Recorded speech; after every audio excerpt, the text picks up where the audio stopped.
سڵاو ئەم کاتتان باش من هێرۆ زەنگەنە لە بەرنمێکی تایبەتی دەنگی ئەمریکا لەگەڵتاندام.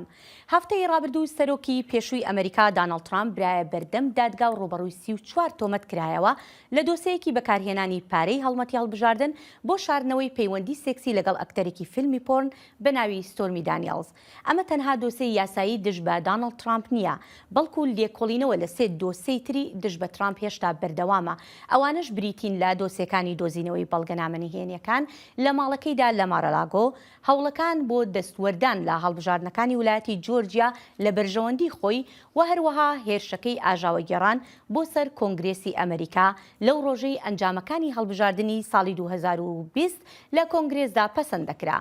لەم بەرنمەیەدا لەگەڵ هاوکارانم سیروان قەچۆ ڕۆژنامەوان و نووسەری هەواڵ، ساڵح دیمیجەر ڕۆژنامەوان و نووسەری هەواڵ و بەڵێن ساڵح ڕۆژنامەوان و میوانداری بەرنامەی چاوی واشنگتن تاوتوی ئەم دۆسێ یاساییانە و کاریگەریەکانی بەسەر ئایندەی سیاسی ترامپەوە دەکەین. سیروان بینیمان لە هەفتەی ڕابردوو وەکو ئاماژەشم پێکرد ترامپ بۆ یەکەم جار لە مێژووی ئەمریکا بوو کە سەرۆکێک ببرێتە بەردەم دادگا، چووە بەردەم دادگا و ڕوبەڕووی تاوانەکان بۆەوە. دوایین پەرسەندنەکان لەم بارەیەوە چییە؟ بله هێرۆ بڕاستیژی تشتێکی مێژووی بوو جارە پێشی دیرۆکە ئەمریکا دەکۆ بڕاستی سەرۆکێک تێ بەر دادگەهەیە ji heftaya borî ve dema ku serokê berê Trump li dadgehê amade bû heta niha jî karvedan derbarê vê dozê berdewam dikin. Ev doza ku hatiye vekirin çi ye? Giliye fermî ku ji aliyê dadgeha bajarê New Yorkê ve hatiye vekirin dibêje ku di sala 2016 de Trump bi riya parêzerekî xwe $130,000 dabû aktereke filmên porn bi mebesta ku ew xanim behsa pêwendiya xwe ya seksî li gel Trump neke. Paşê di nav qeydên xwe de yan di nav qeydên xwe yê kar de Trump ew pere wekû lêçûnên girêdayî kar tomar kiriye. Ev bi xwe jî dozgerê giştî yê devera Manhattan New Yorkê dibêje ne karekî yasayî ye. Under New York state law, it is a felony. لەژێر یاسایە ویلایەتە نیویۆرکێ تاوانە کو مرۆڤ بەلگەهێن گرێدایەن کار شاشت قەید بکە بە مەبەستا سختەکاری و veşartina tawaneka din ev bixwe mijara vê dûzê ye.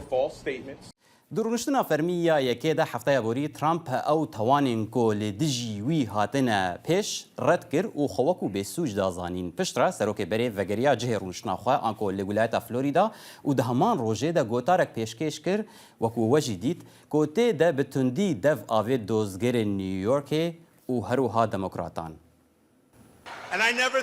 من تجاري باور ندكر گو تشتكي ولو لأمريكا چه ببه توانا بتنه گو من كريا او گو بيترس برگريا وليت دكم جوان كسين گو دخوازن وي وران بكن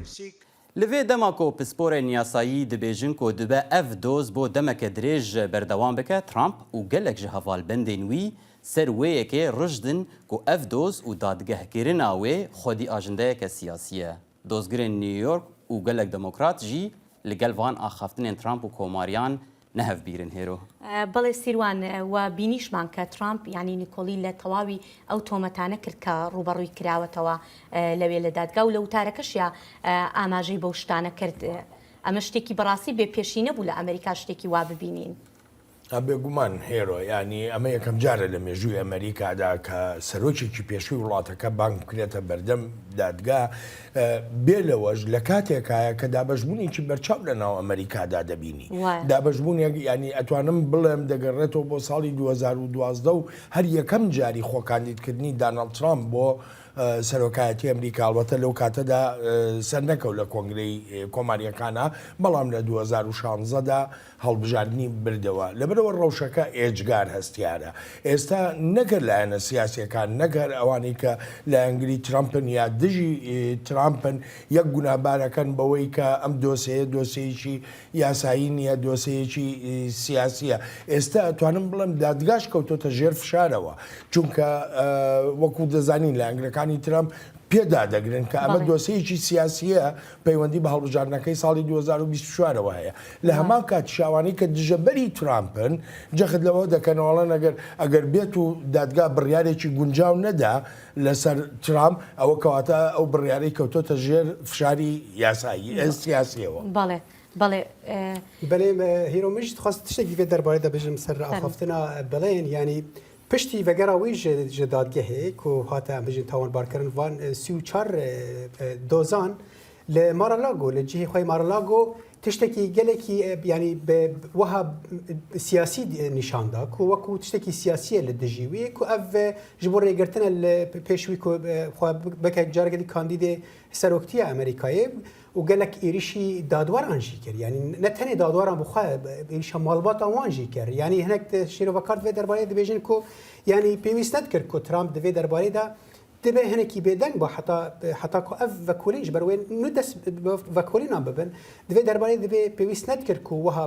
بفي شوي يعني بتندي برسوا فان أمريكان تاوان باريان ببه وبهلكو أليجرين ويجي وها قرن ببن رنجة ببا أجرا بيجن تشتكي نا داخواس كري بله بس ما لو كركا يعني دوسكا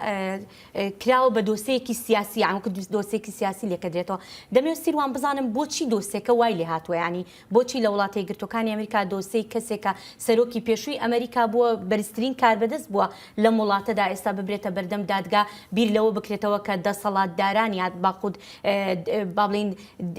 بابلين دادوري سرور نییە لە وڵاتی گرتوەکانی ئەمریکا بۆچی ئەم دۆسەیە وای لاتوە لەسەر وەیەکێ دمینێ کاتشکێت پرسە هێرۆ یعنی وەکو بەڵێن و ساڵحجی گوتن ڕاستی کۆماری هەفبیرن دەبێژن ئاڤایا نەتەنێ دارزاندنێکە سیاسیە لێ زۆرداریەکە سیاسیە لە دژی ترامپ دەبێت تشتێکی وساڵ ئەمریکا تجاری چێ نەبوویە ئەو تەنێ دەموکرات وەیەکێ بکارتینن و ترامپ بخوا دۆزگرێ گشتیە دەبەرە منهاتن نیویۆرکێ یعنی ئەلڤن وەکو نها گوتی ئەلڤن براگ بووەیەکێ تاوانبار کرد کۆ کەمپێنا خۆ یا گۆ ببە دۆزگرێ گشتی لەسەر وێ ئەساسی ئاوا کرد کۆ ژمێژ بە پلان دەکرد وێ دۆزێ دژی ترامپ تەنانەت هەروتی ڕقی لە منە یعنی باسی لۆی کەوتی کەسێکە کە ڕقی لە منە يعني تشتاق الديمقراط لسروي كي دبيجن تبي الامريكا تشتكي جرينج هي تسروك بيت ولاتيكي نورمال بيت ولاتيكي ياساي بيت الكويده كيبه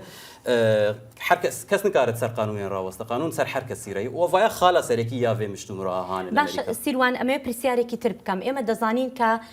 بابلين بيداني بارا بو شاردنوي دوسيك ام بابلين اما چۆنەڵی نایاسایی لە وڵاتی یەکگرتووەکانی ئەمریکا بەڵام لەم دۆسەیە کە باسەکرێ لەسەر مەسەلەی با بڵێین پارەی هەڵمەتەکانی هەڵبژاردنە ئەم پارانە چۆن یعنی بە چ شێوەیەک مامەڵەی لەگەڵ کراوە تا بکرێ بە تاوان یعنی وەکو تاوان لێ بڕوازێت و ئەفژی خاڵا گرینگە و بنگەها وێ مشتومریە نابەرە هەردوو ئالیا دەهێرەوە نها کەس بەحسەوەیەکی ناکرد چما ترامپ بەری 4-5 ساڵە یان 2016 پەرەدایە یان دویا پارێزەری خۆ پەرەدای ستۆرمی دانێزە وەک تەراپۆرن مەسەلە ئەوە کۆ ئەو پەرە بشێوەیەکی نەقانونی نویسیە وەختا کۆت قەیدەی خۆت ناو بزنسێ خۆت ناو کاری خۆت نویسیە ئەو یەک وەکو مەسرەفێن کەمپێنی نویسیە و ئەو بخوا ئەو پەرە بخۆشی بەشەکن ji پەرێ کەمپێنا ترامپ یا 2016 ji ber wilo evaya bûye cihekî neqanûnî kes behsa wêkê nake çima Trump ew peredan helbet ew jî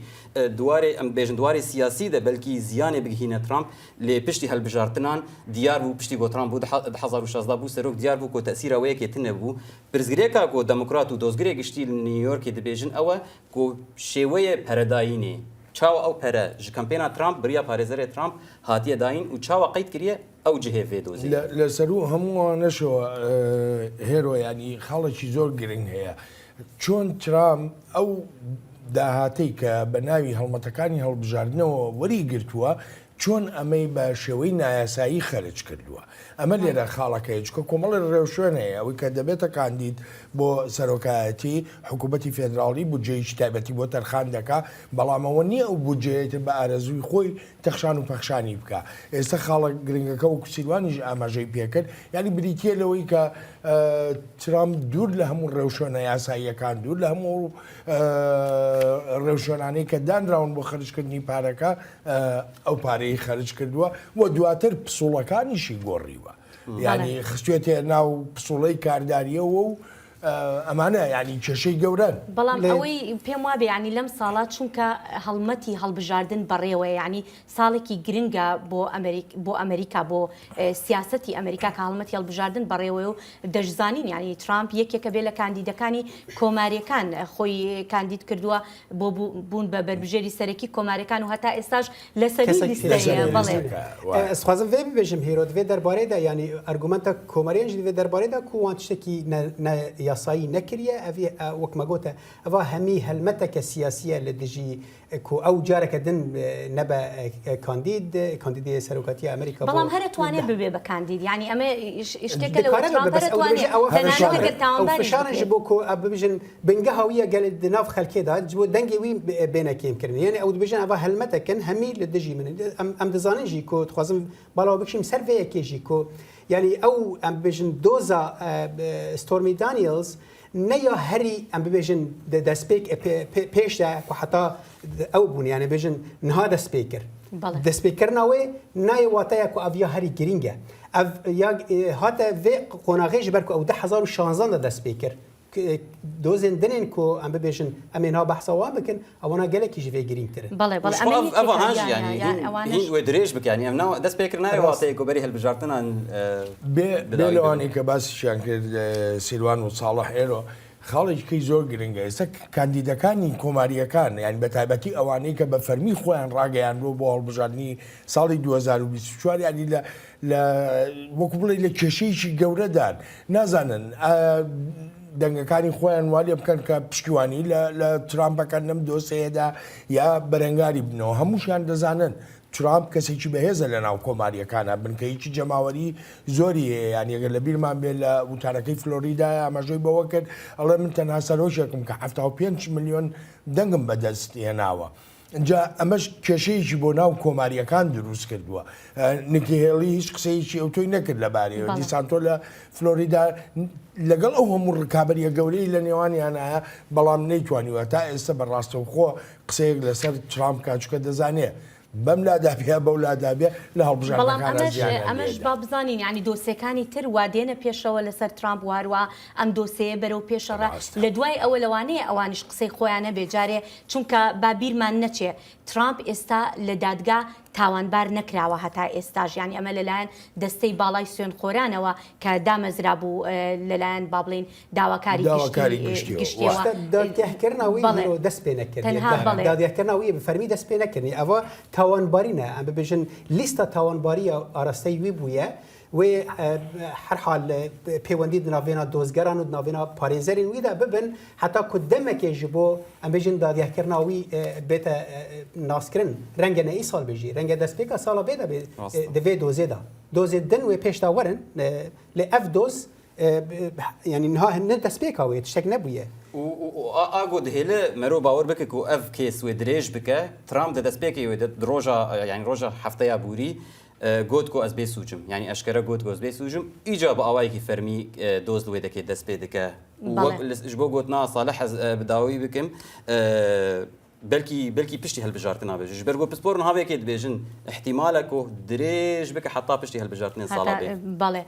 بلا مروكو اما جمان فكر اما تنها بابلين دوسي ياساينيا كدجبه ترامب بكري دوسي تري ياساي شيو دچين دوسي كي تري كاويج دوزينوي بلغنامه كان بولا مالكي دا بلغنامه نهينه كان كلپاش چوني بو مالكي خوي كوشكي سبيدر چو مارلاگو او بلغناماني لگل خوي دا بردو بو او بزانين ام دوسيان چون بو بله هیرو یعنی ابراستیجی یک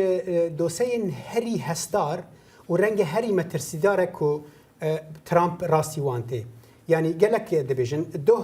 من بخول او ویلیام بار تماشا کرد که او ام ببیجن وزیر داده دم ترامپ دابو یعنی ترامپ او وزیر داده دستیران گفت اف تشتکی گلکی هستاره دبی کوماری دبی ترامپ و تیماوی گلکی به ام ببیجن بالنيجراني بخم اللي فيها تماشا كان جبر كو رنجا بجها اصاك او بي زندان كرن لدور فياكي يعني اف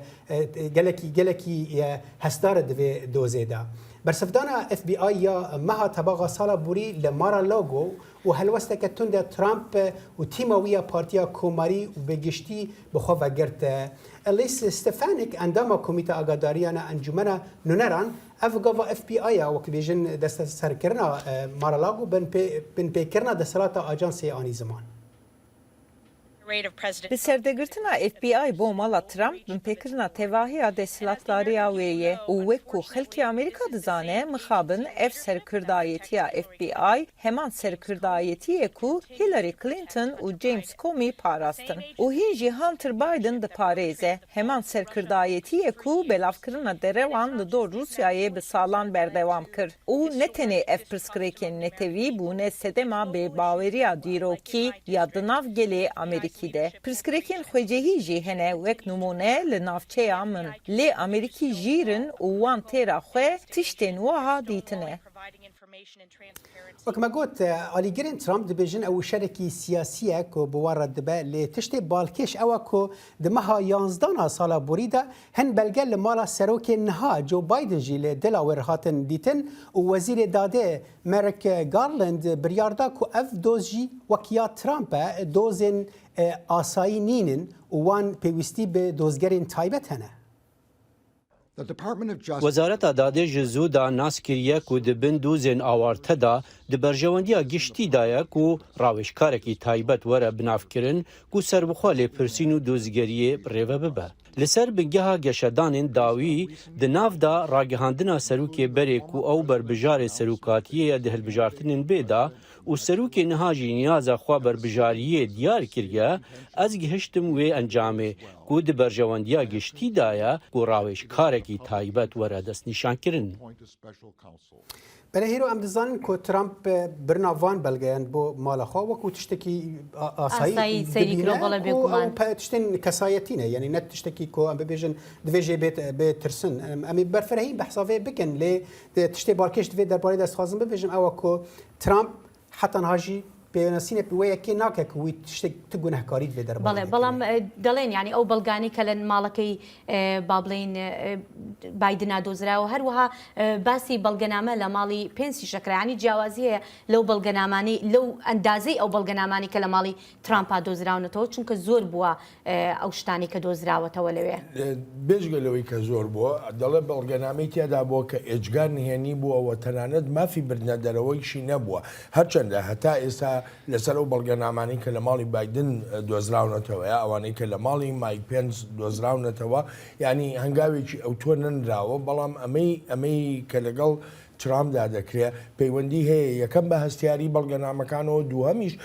بە ژماری بەڵگەنامەکانەوە ژمارەیەکی ئێجگار بێشمار بووە لە کاتێکی شەکەکەم دۆسەیە بەرەو ئاشکرابوون ئەڕوا هەندێک لەو بەڵگەنامانە گواستراونەتەوە. تشتادێژی هێرۆ لەسەر گوتنا ساڵحجی بەرگو گرین بووە ئەو ئاخافتنا بۆ دۆ ویلیام بار وەزیرە دادەیە بەرێ دۆختا ترامپی هەواڵێکی گەلکی هەواڵبەندێکی گەلکی نێزیکی ترامپ و د پرۆسێسا ئەمپیچکردنێ تێبیرا هەر کەسی گو گەلێکی بەرەڤانیاویت کرد لێ دیسیژی هاتگوت بە کورد تنیکارێ وان بەلگەیەن کۆشکا سپی دەرخینێت دەما سەرۆکاتیەدە و تب ماڵاخە وەکو و تشتێکی تایبەت بتەیە هەگەر هات و ئەv دۆزە هاان ینی ترامپ دەوێ دۆزێت هات تاوان بارکردن لەگۆر ئاخافتنا ویلیام بار وێ داویاوی بێ ئەو لە هەموو ڕۆیشی سیاسیەوە بەڵێ بەڵام دەمەوێت بزانم ساڵح ترامپ خۆی لەسەر بەڵگەنامەکان چیەڵێ ینی خۆی جیاوازەکان چی ئەبینێ لە چونکە بێگومانەوەی بەڵگەنامە هەر لە لای من نەدۆزراوەتەوە هەوڵیانەدا کە گری بدەن بۆ بەڵگانەی کە بایدن ئەیوت تەنها ستافەکانی ینی لێیان تێکچووە چەند شتێک بووە با بڵین بەهاڵە دانراون لە شوێنی خۆیان ترامپ خۆی چیەڵێ لەو بارەوە ڕاستە هیرۆ بەری وێ ئەسخوازم ببێژم بۆ ئەم بزانن هەلوەستە ترامپ دەوێت دەربارەی چی ئەمزانن هەنێکی ڤەگەرن ئەم بێژن دۆسە چاوە دەست پێ کرد دەما ترامپ کۆشکا سپی بجێهێشت پشترا ئەڤێژن نێرا ئەوا کود بێژن ڕێڤەبەریە نیشتمانیە ئەمریکا یا ئەرشیڤ و ئەم بژن تۆماران وێ ناسکرد کو تشتە کێ من کو هەندێک بەلگە کێ من پرسین ji parêzerên Trump pirsin ku wan vegerin wa belgeyan 15 صندوق جوان vegerandin yani lê gelek hinekê dijî mabûn di nav wan da axaftin di navbera em bibêjin Trump û serokê em bibêjin Kurya Bakur ew namebûn yan jî di wê demê de gelek ew nekirin hatin heta çeleya sala borî ev di sala 2021 da bû di çeleyê sala borî de careke din bawekî fermî daxwaz ji Trump kirin ku dibe evên nmayî jî radest bike dîsa jî nekirin ew neçar bû FBI wê demê ku di tebaxa sala borî de em biçine mala wî û bi zorê wan belgeyan dexin تشتي ترامب دفي درباري دبيجه تشيه دبيجه از وكو سروكي امريكا از وقتا ببيجم اف بلغ نهينينا ايدي نهينينا يعني دما مقوت نهينينا دبي نهيني وكو اوا ام دزانن كو قانون امريكا يا ام ببيجن سروكاتيا امريكا يا ام توماران دما ريتشارد نيكسون دا 1970 دا وقتی او قانون نبود بشرد هفته و 8 دا 1970 و 8 دا اف قانون هات كوري نادا سروكي امريكا كو هر تشتكي لقال خو ترامب في ارغومنتي دي كدبي او تشتي كسايتينا لحتى نديارن يعني برسكريكا ترامب في درباره دا اوكو راستي تشتي ياساي دبا جبركو او دبا جاء تشتي كسايتينا من برنا ل حتى نديارك كسايتينا لنا لا دزغاير شوفي اجتماعي امريكا يعني جخد دكاتره لويك هيجي شغلو بلغنامانا ندبوا برونا دروا دەبواە لەو دەستگایەدا دابنرانە ئێستا ترامپ شتێکی تریش باز دەکا ئەڵێ باشە ئەم بەزمون ڕزمەی لەسەر ئەم بەڵگەنامانە هاتوۆتە ئاراوە ئەی بۆ لەگەڵ مایک پێنسا ناکرێ ئەی بۆ لەگەڵ جۆ بایدندا ناکرێ هەڵبەتەوە ئێستا ینی خەڵک و میدیا و هەمووی چاوەڕوانی ئەوەن کە شتێک بکرێ بەسوزانت چ تشتێکی هەفبەش دناو وان کەیساند هەیە چ ئاستۆرمی دانیێلزبی یاژی یا مارەلاگو ئەوە کۆ ترامپ هەردەم مەکینیزما بەرەڤانیە الجەمی ئەوە کۆ دەبێژە ئاڤایە زۆرداریەکە سیاسی دژیمە دەموکرات بمەبەست وەیەکێ دەکەن و وایە خەڵک باڵکێشش ژبەر و ئەو دەزانە لەگەڵ کێ داخەوێت لەگەڵ پشتگیرێن خوا لەگەڵ ئالیگرێ خۆ داخەوێت بێنن بنە دەموکرات چت کنژمە یان ڕێڤەبەریا سەرکێشیە دەموکراتان چت کن سەرێمە بەڵێ وەکو بەشێکیش کەمپێنە هەڵبژاردننی هەلبەت ڕاستە وەک باسی هەڵبژاردنەکەی دەستێوەردان لە هەڵبژاردن لە وڵاتی گرتوەکانی ئەمریکا ئەمە هێڵی سوورە یعنی سەرۆک یان کەسێک کە خۆی بربژێر کرد بێت و ناتوانانی دەستێوەردان بکەی لە هەڵبژاردنەکانی ئەمریکا بەڵام یەکێک لە دۆسیەکانی کە ڕوبەڕووی ترامپ بۆتەوە ئەوەیە کە گوایە لە کاتی هەڵمەتەکانی هەڵبژاردنە لە ویلایەتی جۆرجیا کە یەکێک بوو لە ویلایەتە هەرێ گرنگەکان بۆ هەڵبژاردنەکان ترامپ داوای کردووە کە دەستکاری دەنگەکان بکرێ ئەم دۆسەیان چۆن بووە هێرۆ ئەمە یەکێک بوو لە دۆسێ هەرە هەستیارەکانی کە لە کاتی هەڵبژاردنەکەی 2016دا مشتومڕێکی ئەجگار گەورەی لە ناو خۆیداهێنایە ئاراویانی لە ناو ئەمریکادایە دانەڵد ترامپ هەر لە سەرەتایی دەستپێکی هەڵبژاردنەوە لە 2016دا هەوڵی ئەدا کە ڕەوایی هەڵبژاردن بخاتە ژێر گومانەوە بە تایبەتیش کاتێک کەوتە باسی ئەژمارکردنی دەنگەکان هەڵبژاردنەکەی ساڵی 2020 سەرۆکایەتیدا ژمارەیەکی بێشماری دەنگدەران بەشدار بوون هەر بۆیەشە یەکێک لەو میکانیزمانەی بۆ دەنگدان بەکارهێنران لە ڕێی دامەزراوەکانی پۆستەوە بوو لێرەدا ژمارەیەکی زۆری دەنگدەر ئەم میکانیزمایان بەکارهێنا و پسپۆڕانی هەڵبژاردننیش وەک شتێکی دەگمەن باسییان دەکرد ئەشیانزانی ئەژمارکردنی ئەو دەنگانەی لە ڕێی پۆستەوە دراون ماوەیەکی ئەجگار زۆری دەوێت لەوانەیە هەفتە و چەند مانگێ بخایەنێ دانەڵد ترامپ لەو کاتەدا نەکرد داوای سەر لە نوێ ئەژمارکردنەوەی دەنگەکانی دەکرد چونکە زانرا بوو کاندیدی دیموکراتەکان نەپێشە بەڵکو ئاماژێشی بەوە دەکرد ڕێکاری یاسایی دەگرێتە بەر جا لەو کاتە هەستیارەی هەڵبژاردندا لە جۆرجیا دانەڵد ترامپ پەیوەندیشی تەلەفۆنیەکە بە فەرمانڕەوای ستانەکە و پێی دەڵێ تەنها چەند هەزار دەنگێک پێویستە تا هەڵبژاردن لە جۆرجیا ببرێتەوە ئەلبەت ئەمەش لایەن چاودێرانەوە بە هەوڵێکی ترامپ دانرا بۆ گۆڕینی ئەنجامەکانی هەڵبژاردن لەگەڵەوەشدا کە دەگوترێت لە مێژووی ئەمریکادا هیچ سەرۆکێک داوایەکی لەو شێوەیە نەکردووە چونکە ئەمە بە دەستێوەردان لە هەڵبژاردن و بە کارێکی نایاساییشدا دەنرێهێرەوە بەڵێ بێگومانەمە وەکو ئاماژەم پێکردیانی هێڵێکی سوورە لە ئەمریکا کە دەستێوەردان بکرێت لە هەڵبژاردنەکانە بەڵام ئەمێ جارێکی تریش جەخت بکەمەوە کە ئەم دۆسێش هێشتا ماوە ئەمە لەسەر ترامپ یەکلا نەبووتەوە بەڵێ ینی تشتا باڵکێش ئەو پەیوەندیە تەلەفۆنی دناوبەرە ترامپ دوی کاربەدەستێ لە جۆرجیا بەڵێن کاربەدەستێکی کۆماری بوو وی ئەڤەک دەرخستیانی ئێدی مەسەلە نە مەسەلەیەکە حزبیە کۆ بێژن دەموکرات دخوازن ڕێل بەر ترامپ بگرن یان دخوازن وان ئاخافتنان دەرخینن داگۆڕێل بەت نا ینی حتا کەس کاربەدەستێکی کۆماری لە ویلایەتە جۆرجیا دەرکەت بوو ئەڤەک سێوان ئەوەی لە 2016دا کە ڕێک باز دەکرا ئەوە بوو کە ترامپ بە هەر شێوەیەک بێ بە هەر نرخێک بێ دەیەوێت ئەنجامەکانی هەڵبژاردن بگۆڕێت چونکە وەکو هێرۆژ ئاماژەی پێکرد یەکێک بوو لە ستانە یەکلاکەرەوەکان لە هەڵبژاردنەکەدا بەکارهێنانی دەنگدان لە ڕێی پۆستەوە کەشتێکی دەگمەن بووە یعنی لە ئەمریکادا ئەوە بکرێ هەڵبەت بەوەی نەخۆشی کۆڕۆناوە ئەو کاتەکە پەتای کۆڕۆنا بوو زۆربەی دیموکراتەکان ینی هەوڵیەوەیاندا کە لە ڕێی پۆستەوە دەنگەکانی خۆیان بنێرن ترامپ دەیویست وەکو چاودێر دەڵێن سود لەو دەرفەتە ببینێ و بتوانێت پرۆسەکە هەرچی چۆنێ بێ گۆڕانێکی تیادا بەسەر بێن بەڵێ دوێ دەربارەی دەشتێکی دیش هەیە ینی دەما هەڵبژارتنەدا باوەکی ئەم بژن هەر دەمژمێر و هەر ڕۆژمە تەماشا دەکرد چاوە دەبوو ینی داخوازە وەنها هەردووەژەوە بەحساوێ ئەوەی کردی کۆ ینی ترامپ بەرپرسن ویلایەتی دخوازە کۆ دەنگان ژێرە ببینن ینی ژوانە دەبێژێت دەنگانش بەرە ببینن ژ بەر کۆ ئەمزان ئەم بژن جیاوازیەت ناوێنەوەی و بایدن دەوێ ئەوێدا کێم بوو خواست ئەو دەنگانە وەرندیتن ئەفژی تشتێکی ینی وێل کێ دەرێ ببینن نە تشتێکی زێدە نابن دەنگیان لڤی ئالینە یان لڤی ئالینە تشتێک دەژی کۆ وان بخوایە چ قاس ینی ترامپ چ قاس هەوڵدا لەگەل پارێزەران لەگەر دادگەهان هەوڵ بدە دۆزەکێ لە جهێکی ji بۆ هەڵبژارتنان بەدەست بخە هەر چەندی دادوەرین دەموقرات و کۆماری هەمیل دژی و کەسێکی دۆز نەداوی بەڵێ ساڵح ئێستاش دەچینە دووە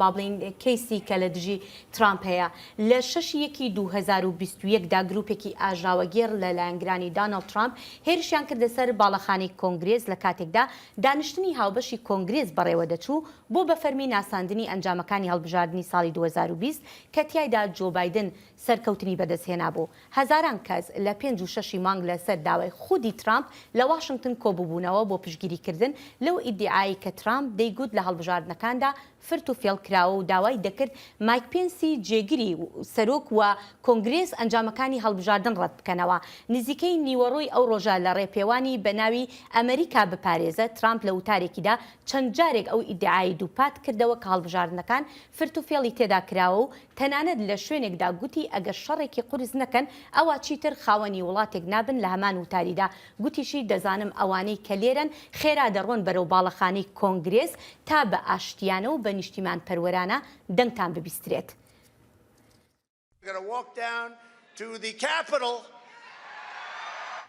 لە کاتی وتارەکە و پاش وتارەکەدا هەزاران کەس چوونە بەردەم کۆنگرێز کە هەندێکیان چەکیشیان پێبوو و بربەستەکانی پۆلیسیان بەزاند و چوونە ناو کۆنگرێسەوە لە ئەنجامی ئەو ڕووداوە 5 کەس گیانیان لەدەستدا کەسانێکی زۆر بریندار بوون لە ناویاندا 138 پۆلیس و زیانەدارایەکانیش بە زیاتر لە 2,700,000 دۆلار خەملێنران لێکۆڵەران لەسەر ئەم ڕووداوە دەست بەجێ لێکۆڵینەوە دەستی پێکرد ئاژانسەکانی جێبەجێکردنی یاسا لە ناویاندا FBI و وەزارەتی داد دەستیان بە لێکۆڵینەوە و دەستگیرکردنی خەڵک کرد هاوکات کۆمیتەی کۆنگرێسیش دەستیان کرد بە لێکۆڵینەوەکانی خۆیان ئەنجومەنی نوێنەران لە مانگی حوتی هەمان ساڵدا دەستەیەکی دەستنیشان کرد بۆ هەوڵی دامەزراندنی کۆمیتەیەکی دوولایەنە تا لێکۆڵینەوەکان بکات بەڵام سەرکەوتوو نەبوو لە دامەزراندنی کۆمیتەیەکی هەردوو پارتی پاشان کۆمیتەکە چەندین کەسیان بان کرد بۆ لێکۆڵینەوە لە ئەنجامەکان بە پێی وەزارەتی داد زیاتر لە 600 کەس دەستگیرکران و سزادران لە پەیوەندی بەو ڕووداوەوە پاشانیش ئەنجومەنی نوێنەران ترامپی ئیمپیچ کرد و بەهۆی ڕۆڵی بۆ هاندانی یاخیبوون کە ئەمەش وای کرد ترامپ ببێت بە یەکەم سەرۆکی ئەمریکا کە لە ماوەی 4 ساڵی سەرۆکایەتیدا دووجار ئیمپیچ بکرێت هەرچەندە لە سینات بێتاوان دەرچوو. ئەمەش یەکێک بوو لەو دۆسیانەی کە هەمومان بیرمانەکە چی ڕوویدا ئەو ڕۆژە لە ئەمریکایان شتێکی بێپێشی نەبوو زانی ینی داخوازە کوژێ مایک پێنسکری ینی وەکو جیگرێ سەرۆک داخوازێ کرد پێنسی بەرسفدا بوو ئەو وەکو سەرۆکی سیناتۆیە نکاری بکە دەبێ ئەرکەخوا بەردەوام بکرد تەمام بکە و پەسەند بکە یعنی ئەو ڕووداوی ڕۆژی 6 هێرۆ هەمیشە لە مێژووی ئەمریکادا دەمێنێتەوە چووکە وەرچەرخانێکی ئێجگار ترسناک بوو و تەواوی دامەزراوە دیموکراتیەکانی ئەم وڵاتەی خستە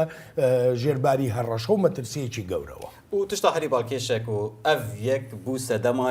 ترامپ بۆ جارە دووەم وەرە ئەمپیچکردن ئەوە خاڵێکەگەری هەلبەت دەماوی سەرۆکاتیە نەمابوو لێ ئەوەیە دوماهەیەک لێ تەرماوینی 4 ساڵیە سەرۆکاتیانی لەگەڵ ئەوەش کە کاتی سەرۆکایەتەکەی نەمابوو بەڵام لە سینات نەتوانرا ینی دوو لەسەر سەی دەنگەکان بەدەست بهێنرێت کە بتوانرێت لە سیناتیش بە تەواوەتی تاوانبار بکرێت بەڵام تەنها لە ئەنجومەنی نوێنەران کرا کە ئەو کاتە زۆرینەی دیموکراتەکان بوو بەڵێ ئەمانە ئەو دۆسیانە بوو کە لەسەر سەرۆکی پێشووی ئەمریکا داناڵد ترامپ هەیە وەکو ئاماژەمان پێکرد لە تەواوی بەرنامەکەدا هێشتا نازانین ئەنجامەکانی چی ئەبێ بەڵام لەگەڵ پەرستەندنەکاندا ئێمە لە بەشی کوردی دەنگی ئەمریکاوە ڕووماڵی ئەم بابەتانە بە بەردەوامی دەکەین و دەیگوازینەوە بۆ ئێوەی ئازیز لێرەشدا هاتینە کۆتایی بەرنامەکەمان هەر شاد و بەختەوەر بن.